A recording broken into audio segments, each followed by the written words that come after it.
Mesdames et messieurs, on monte en gamme. Je me retrouve encore une fois dans le quartier de Iidabashi Kagurazaka, le quartier français de Tokyo. On a fait la première vidéo, elle a énormément plu. Vraiment, on a été très surpris avec Emeric. Et aujourd'hui, petite nuance, on va pas juste tester les restaurants, on va tester les restaurants de luxe dans le quartier français. En tout cas, sur Google Maps, c'est écrit plus de 10 000 yens, environ plus de 50-60 € par tête. Et on va commencer par l'Alliance, juste ici.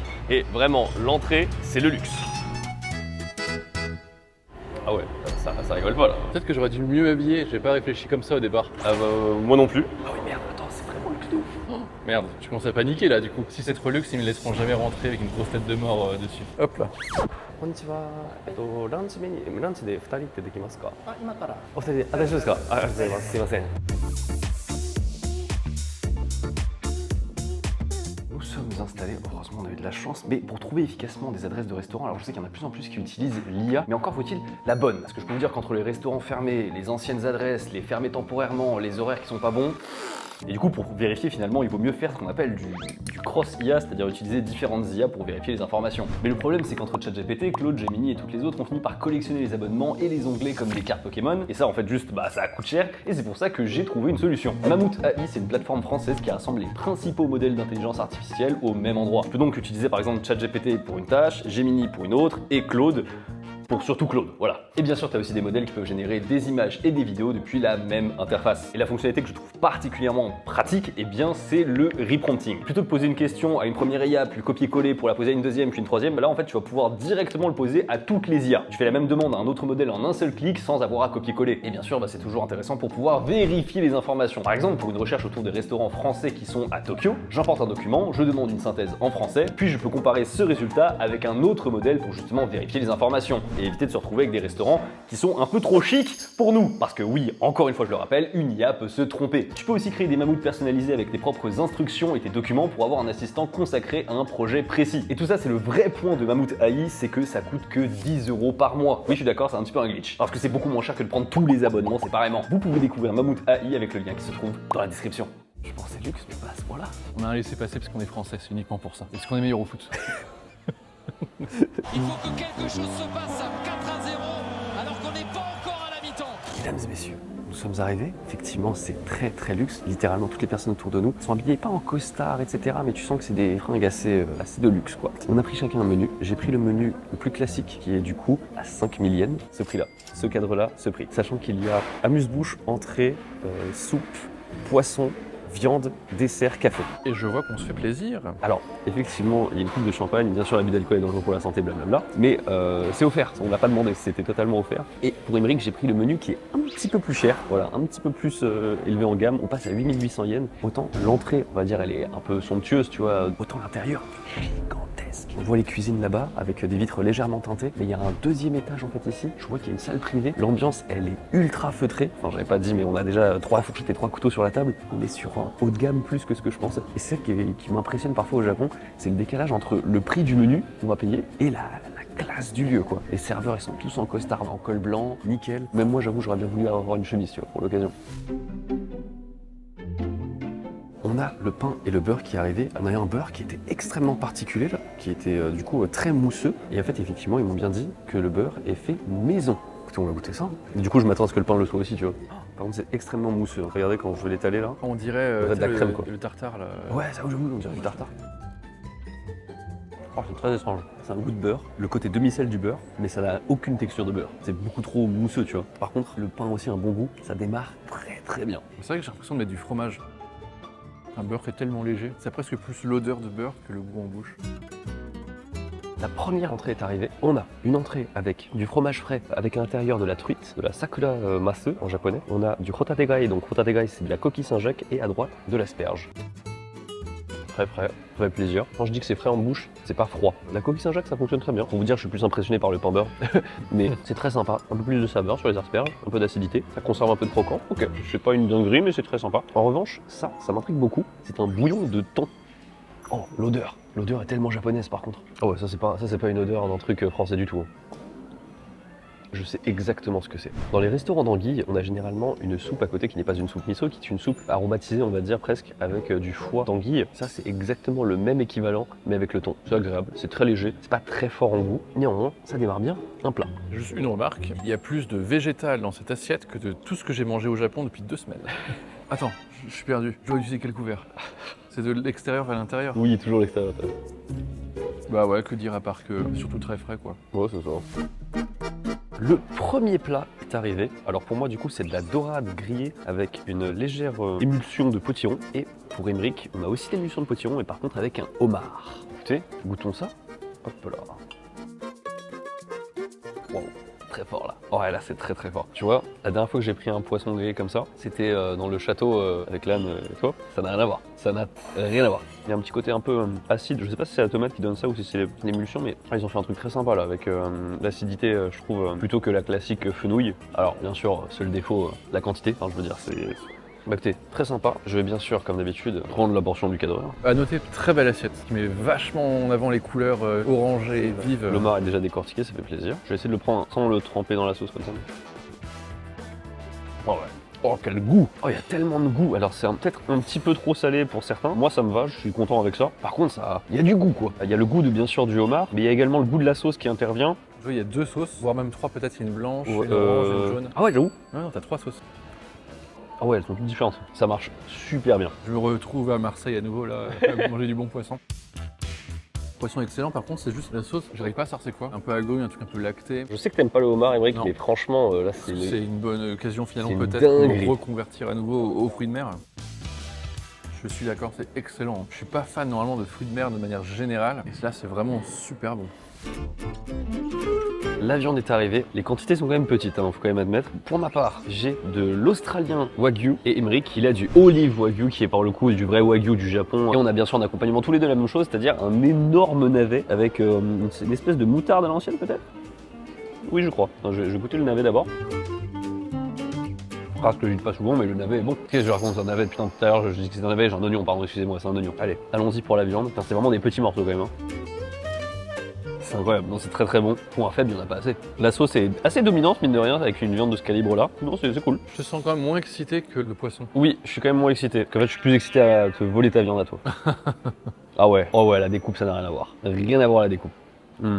Vous voyez, il y a un écart de 3 millièmes entre mon plat et le sien. Il est là l'écart. Ah ouais. Les yeux fermés. C'est très bon, mais il n'y a pas la magie. Il manque un peu la magie de quelque chose et je pense que ça vient un peu de la sauce qui fait que c'est neutre. Alors que là, tu m'aurais servi ça sans sauce. J'aurais rajouté un petit côté sel poivre sur le côté. J'aurais préféré. Mais encore une fois, voilà, on est dans un établissement un peu plus haut de gamme, un truc un peu plus luxe. Ça ne se fait pas. Alors moi la sauce je suis pas trop fan par contre. Ouais. Ça prend beaucoup de place hein. Bah ouais, c'est ça. Après je comprends aussi pourquoi, c'est que la viande elle a pas énormément de goût non plus. Celle-là, non.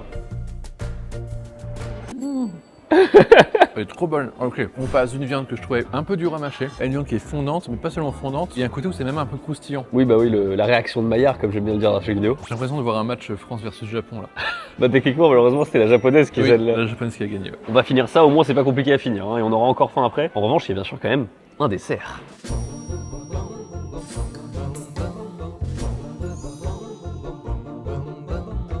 Arigatou gozaimashita. Écoutez, les desserts sont bien sympas, mais clairement je vais taxer la crêpe Suzette d'Émeric, qui a été flambée au Grand Marnier de manière très impressionnante. Oh, tu vas aimer Émeric. Il y a beaucoup d'alcool, il n'y a pas beaucoup de crêpes. Il y a du beurre, de l'alcool et aucune crêpe. Donc c'est très très bien ça. Bilan de ce restaurant, on en a eu bien sûr pour 40 € par personne, mais sachant que moi c'était 30 € mon menu et celui de Émeric c'était 50. Le pain et le beurre c'était vraiment l'élément le plus important et regardez ce qu'ils nous ont offert en cadeau. C'est pour tout le monde. On a un pain. Littéralement le pain qu'on a eu, on l'a en cadeau, donc je suis très content. Habillez-vous peut-être un peu mieux que nous, si vous y allez. Et nous, on va switcher complètement d'ambiance pour aller dans un bouchon lyonnais. Bouchon lyonnais, les toques lyonnaises. Personnellement, j'ai déjà mangé une seule fois dans un vrai bouchon lyonnais dans ma vie. Je pourrais pas énormément comparer avec la cuisine lyonnaise, désolé. En revanche, c'est trop cool de pouvoir trouver un truc genre la Bourgogne, Bretagne, bouchon lyonnais. Et encore une fois, les gens sont immensément mieux habillés que nous dans ce restaurant.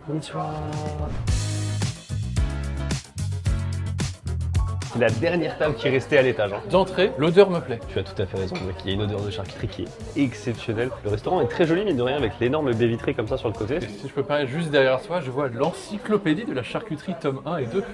La charcuterie, c'est vraiment le truc qui est très difficile à Tokyo, même je dirais plus que le bon fromage. Ok, alors on a bien sûr le menu déjeuner, donc entrée, plat, dessert, 4300 yens, toutes taxes comprises. C'est pas cher. Hein. Pour le Japon, c'est quand même exceptionnel quand on y pense. Hein. 22 € l'entrée plat dessert. C'est le prix d'un menu mini-bac. Hein. Sachant qu'on a le choix en fait sur toutes les entrées et tous les plats. On n'a même pas d'exception là-dessus. Ensuite, on a le menu des canus. Pour 12 € de plus, on débloque le fromage et le potage. Et enfin, on a le dernier menu, 5 plats en suggestion du chef. Donc vraiment, c'est le omakase, ce qu'on appelle en japonais. Et là, ils ont l'équivalent en français. Pour ce qui est des plats, qu'est-ce qu'on a? Pâté en croûte. Pas obligé le pâté. Truite saumonée du Mont Fuji, assiette de cochonaille. Ah ouais, il y a des trucs vraiment très... Oh, ça va être dur de choisir. Hein. Foie gras, saucisson lyonnais pistaché. Oh là là là là là là là là là là. On va partir sur le menu des canus tous les deux et il y a trop de trucs à choisir. C'est... Ah, je suis trop excité.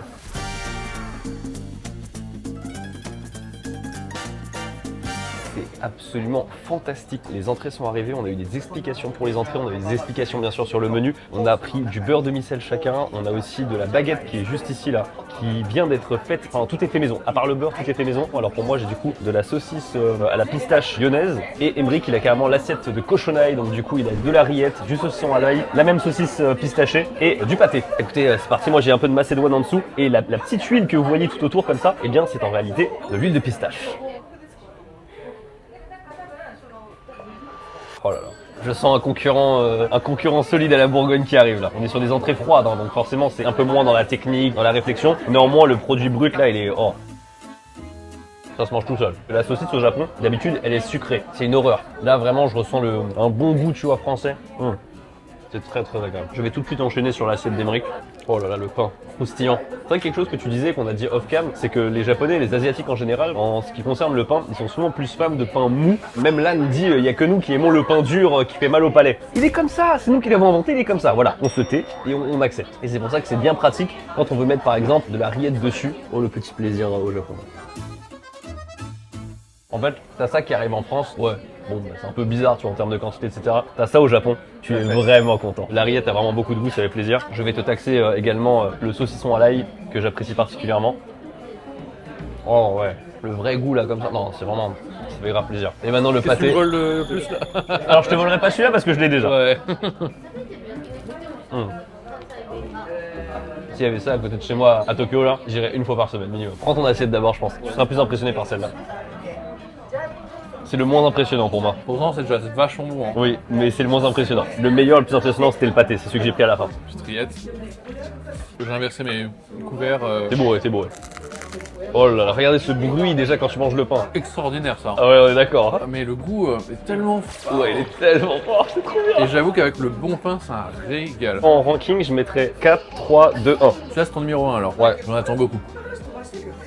Ouais. Je comprends pourquoi. Mais le pain, le goût est tellement puissant. Souvenez-vous du pâté qu'on a eu dans la première vidéo, dans le premier restaurant Fromatique. Ça n'a rien à voir. Je vais être honnête, on est que à l'entrée. Et là, entre ici et la maison de la Bourgogne, il y a déjà match. Ouais. On n'a pas testé un truc qu'on a pris en supplément. Il s'agit du beurre demi-sel que j'ai pris pour 500 yens de plus.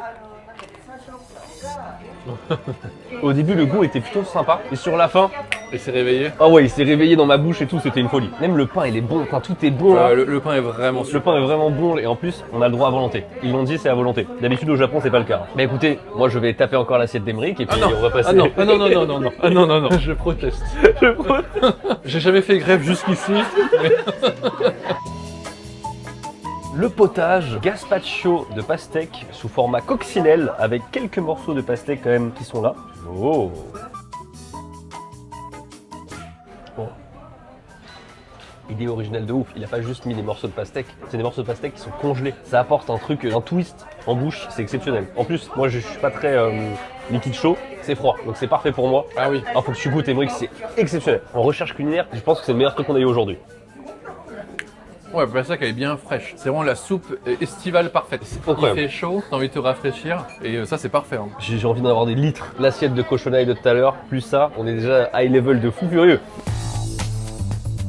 Alors là, est-ce que je m'attendais à cette présentation sur le boudin noir? Clairement pas. Moi je me dis boudin noir, m'attends entre guillemets boudin noir aux pommes, donc du boudin noir comme ça en saucisse, avec quelques tranches de pommes grillées. Que nenni! Nous avons quelques pommes fraîches découpées sur une compote de pommes, présentées avec justement en dessous les morceaux de boudin noir, purée sur les côtés, magnifique. Je présente même pas encore le plat de Emeric parce qu'il est encore plus impressionnant. Après il a coûté 2000 yens de supplément je crois, donc vraiment il y avait un truc. Allez, j'attaque le boudin noir, c'est parti, avec un peu de compote. Oh là là là là là. Alors mesdames et messieurs, je le dis haut et fort, ce boudin noir est exceptionnel. Je préfère ici que la maison de la Bourgogne. Je le dis, c'est annoncé. Alors le dis pas trop fort, ils sont pas très loin. J'ai peur qu'ils nous entendent quand même. Hein. L'onctuosité. Si en fait je force avec mon couteau, tu vois, ça se casse, ça veut tout dire. Tu vois, on peut voir les morceaux de viande là comme ça, là, qui sont directement mis dans la saucisse là. C'est pas le c'est bon, c'est le c'est bon. C'est genre vraiment tu plisses tes yeux tellement c'est bon, tu vois. Je vais prendre la purée un petit peu pour voir. Très simple. Il y a quand même un bon goût de patate, mais c'est vraiment pour donner la part belle au boudin noir. La seule manière où j'aurais pu encore plus kiffer, ça aurait été de mettre de l'aligot. Ah, je vois ce que tu veux dire. Ils auraient mis de l'aligot à la place de la purée, là je deviens fou. L'autre plat, c'est de la viande de veau. Autour, là c'est vraiment l'émulsion. Alors j'utilise toujours ce terme émulsion un peu à tort de travers, là c'est vraiment une émulsion qui est faite à base de céleri et d'ail. Et on a même autour des gnocchis verts. On pourrait croire que c'est que du végétal autour, et non, non. Et non, on a aussi de l'animal, mais sous une forme un peu plus rare. Voilà, c'est des champignons bien sûr, des morilles que nous avons juste ici. J'ai demandé par hasard si les morilles, il pouvait y en avoir au Japon. Il m'a dit non, c'est importé. Il n'y a pas de morilles au Japon et c'est bien ce qui me semblait. Je vais prendre juste l'émulsion là, juste pour voir. Oh, le céleri, il est tout de suite instantanément comme ça. C'est le petit gnocchi là. Fondant. Oh, c'est incroyable. Allez, c'est parti. La cuisson, c'est marrant, elle est très rosée, genre. Oh, c'est incroyable. Il y a un peu ce goût de grillé peut-être qui m'est personnellement pas le truc que je préfère. En revanche, la cuisson, elle est nickel chrome. Et je vais bien sûr prendre mon morceau de morille. J'adore ça. Ah, ce goût de morille vraiment très marqué et tout, il n'y a pas de débat, hein, c'est nickel. C'est incroyable. Je prends les carottes. Oh, les carottes, elles ont tellement de goût. Il y a un goût sucré vraiment qui domine en bouche comme ça. Oh, c'est incroyable. Chaque ingrédient est trop bien géré. Emeric. Ah, attends, moi j'ai commencé par la viande, tiens. Vas-y. C'est marrant parce que c'est pas une viande qui a beaucoup de goût. Mais par contre, du coup, le poivre sort très bien. Attends, tiens, je voudrais goûter ça, moi. C'est les. Vas-y, les gnocchis là.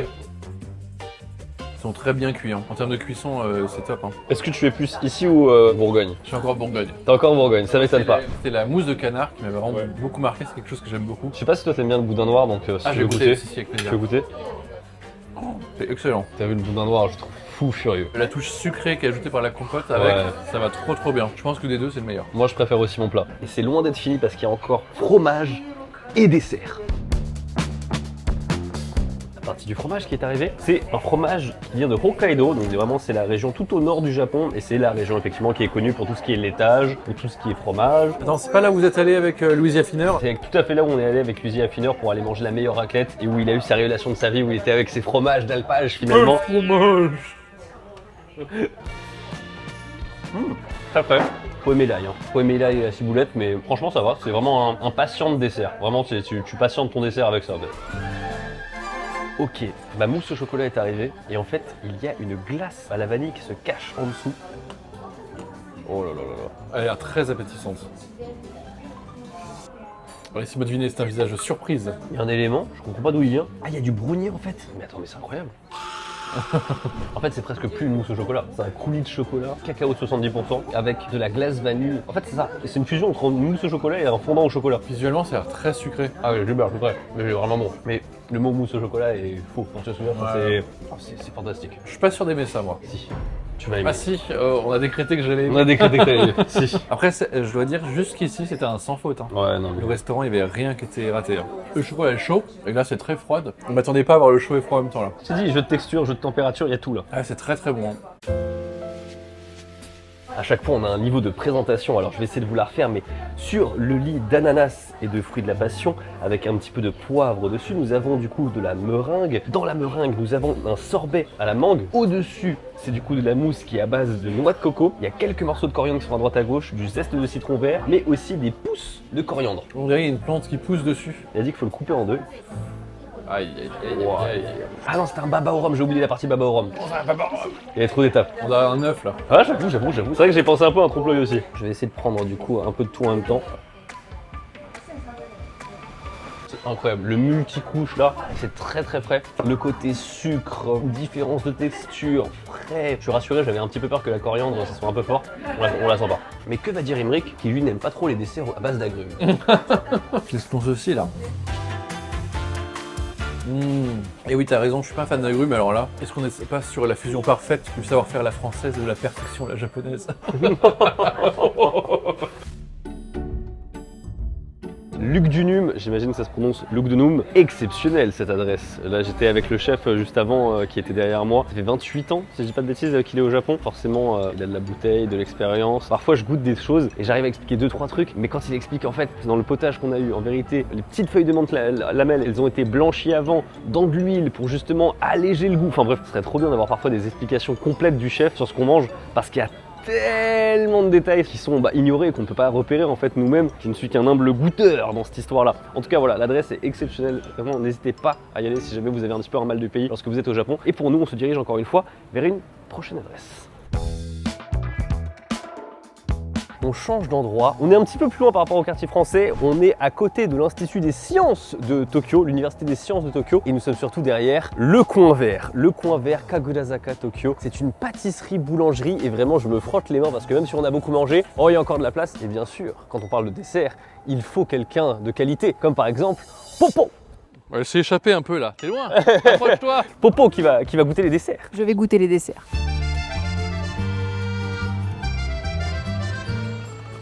Bonjour. Ça commence. On parle en français maintenant ici. Tarte tatin, Mont Vert, cheesecake, tarte au melon. Ouais, le croissant au beurre c'est sûr. Le cannelé on doit essayer pour Mégane. La recherche du cadet de Mégane. J'ai jamais vu un financier framboise, je connaissais pas du tout. Pain au chocolat qui est plus radieux que l'avenir de beaucoup de gens. On va prendre aussi un cassis vanille s'il vous plaît. Et toi Popo, tu veux un truc particulier? Un Paris-Brest. Et un Paris-Brest. Arigatou gozaimasu. Hey. On s'est posé dans un petit café. Alors je sais pas si vous avez vraiment entendu la discussion qu'on a eue avec le patron du coup de Au Coin Vert. C'est terriblement triste parce qu'il expliquait qu'en fait il va fermer d'ici quelques mois. Il a dit qu'il n'a jamais eu autant de clients depuis qu'il avait dit qu'il va fermer. Néanmoins il y a une réalité dont il parle qui est tout à fait vraie. C'est le fait qu'au Japon le prix des ingrédients premiers, œufs, farine, etc. a explosé. Lui il parle d'un x3 en seulement quelques années et il a raison. Le prix du riz effectivement ça a fait des x4, x5 sur certaines régions donc c'est vraiment horrible. En plus un truc français au Japon, Voilà. c'est un peu cher. T'en as eu pour combien déjà? Oh, c'est pas si cher en vrai. Bah en fait c'est cher du point de vue de français dans le sens où c'est 480 yens le croissant, 2,80€ le croissant. Non ah ouais à ce moment-là putain, Ouais. moi dans ma mémoire c'était 1,80 mon croissant. Ah non, c'est fini ça. Putain mais c'est comme le kebab là, je suis encore avec mes anciens prix quoi. Évidemment on parle de Paris. Oui, on Et de- compare avec Paris, bien sûr. Évidemment. Ah, c'est marrant, le financier, il l'appelle le big financier. Alors, c'est vrai qu'il est, alors, il est gros. Hein. Même le Canet, en vrai, il est musclé. Hein. Ouais, est-ce qu'il sera meilleur que celui De Mégane. de Mégane? C'est marrant, autant les viennoiseries me paraissent chères, autant les gâteaux me paraissent vraiment beaucoup moins chers parce que du coup, ils sont à 880, etc. Donc, ce qui nous fait 5 balles le gâteau. En fait, surtout parce qu'ils ont un partenariat avec, du coup, là où on est actuellement posé, dans un petit café, petite boisson, on a le droit de se poser avec les pâtisseries. Et là, Ça, je veux c'est dire, sympa. ça, c'est très très cool. Alors, puis là, je propose de commencer avec le croissant. Alors, je l'ai pris tout à l'heure en main et du coup, je le sais déjà, mais en fait, il colle un peu au doigt. Est-ce que tu retrouves un peu la France ou est-ce que tu retrouves quand même un côté un peu Japon? Un côté japonais parce que déjà il est glacé, donc il est très sucré, il ne croustille pas du tout. Il y a encore un peu ce côté brioché quand même. Hein. Ça me fait penser aux brioches rondes avec du sucre au-dessus. Ouais c'est ça. C'est vrai que sur le croissant au Japon c'est souvent comme ça, hein. Il y a rarement un goût de beurre prononcé. Mais il est bon. Même si dans cette vidéo on a eu des beurres de fou. J'attaque le pain au bon. chocolat. En revanche le pain au chocolat et d'un pain au chocolat. Très peu de miettes. Et Très peu de oui. miettes. Ouais, c'est vrai qu'il n'y a aucune miette. Non, il est vraiment bon. Mais t'as vu il est bon, j'ai tapé depuis tout à l'heure là. Ouais, je sais, j'ai vu, j'étais là, est-ce que je vais goûter? Alors ça par contre, le financier, j'ai jamais vu un bloc comme ça, c'est vraiment original. J'ai l'impression que ça c'est le diabète en un cube tu vois. Ouais, mais est-ce que c'est pas un diabète de bonheur? Alors, meilleur financier que j'ai pris de ma vie. Mmh. Parce qu'en fait, il est sous format gâteau, il est vachement plus moelleux, l'amande n'est pas trop forte, ça n'a rien à voir avec tes autres financiers. C'est vrai qu'on peut trouver même des financiers au combiné, maintenant, sachez-le. J'aimerais trop qu'il y ait encore plus de framboises. Ouais, grave Mais d'accord. malheureusement, je pense que le prix du financier Il montrait de fou. fait x2. En fait, on s'attend à un truc qui est vraiment BAM comme ça, et en fait, ça va. Le cannelé, il me paraît très gros. Oh putain, il craque. Et il est très mou de l'intérieur. Regardez. Oh, mes vanilles. Stop-moi scanner tout de suite, sinon on va rechercher des nouveaux. Mégane, je suis désolé. Mégane, je suis désolé, il est meilleur. Oh non. Après, Mégane, tu peux continuer d'en ramener quand même. Hein. Il est beaucoup plus crémeux que Ouais. ceux que je connais. Non, mais Et goûtu. le goût de vanille. Dans le goût de rhum surtout. Tu veux goûter le pain au chocolat? Profite. Bon, c'est là. Faut que la vidéo avance. Faut que je le divorce. On se fait chier, là, on se fait chier. Tatatin. Oh là là. Par contre, une cuillère en plastique pour ça, c'est dur. Attends, mais il est fusionné. Putain, mais... En fait, il est collé. En fait, Ah, on c'est colle bon. avec une pointe Ah oui. de... Voilà. Alors? Il est bon de ouf. Le sablé est très sablé. La pomme elle est caramélisée, enfin elle est confite, caramélisée, je sais pas comment dire, mais en tout cas elle est... Ah, je me suis remis. T'en as sur le nez. Le biscuit est bon. Le biscuit est bon, Ah ouais, le biscuit est délicieux. Et on finit avec le Paris-Brest, c'est ça que t'as voulu, Popo? Je me dis, Paris-Brest, c'est quand même. C'est vrai que c'est une signature, c'est quelque chose. C'est toi qui va commencer et juger parce que moi j'aime pas trop ça. Bah, moi, je sais pas si j'aime bien, j'ai jamais goûté. Ah d'accord, c'était un coup d'épée, on sait pas. C'est genre un sneakers. Des années d'expérience. Cette vulgarité. Je vous jure, c'est un sneakers. C'est une dinguerie. Alors, elle a une insulte de ouf, j'ai tellement plus maîtrisé des liens. Ah non, mais. Tellement plus de recherche Non, de mais oui. texture et Non, tout. mais ça déboîte. Non, mais le premier truc que t'as dit c'est putain le sneakers de ouf que je viens de bouffer. Non, c'est juste que c'est super bon. Moi ce que j'aime bien c'est le côté salé à l'intérieur. Là. Ouais, exactement, c'est pour ça que je dis ça. Tu comprends le côté sneakers, ce que je dis? Ah le sneakers là. C'était les restaurants de luxe du quartier français. Merci beaucoup d'avoir regardé cette vidéo. Merci Popo d'être intervenu sur la fin de cette vidéo. Le dessert. Sur ce, écoutez, merci beaucoup d'avoir regardé cette vidéo. N'hésitez pas à lâcher un pouce bleu et à vous abonner. On dit à la prochaine. Tchuss. Bye bye. Oh tu peux pas. Non, je peux pas. Attends, vas-y.